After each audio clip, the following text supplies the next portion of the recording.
ভাই শুনেন, আপনার সাথে একটা কথা ছিল জরুরি। কিসের কথা?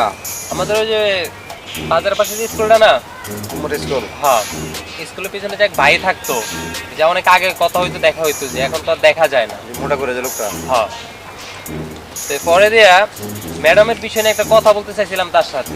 তো এখন চাইছিলাম যে তার সাথে একটা বসবো এবং কথা বলবো। এখন বাইরে পাইলাম, তখন আমি তারে জিজ্ঞেস করলাম যে আপনার সাথে কখন দেখা করতে পারে। তখন আমার বলছে যে তুমি বাসায় আসো। আমি বললাম যে আপনি কখন বাসায় আসেন? তো সে আমার উত্তর দিল, আমি তখনই বাসায় আসি যখন রাস্তায় মানুষ থাকে না। কি কবে?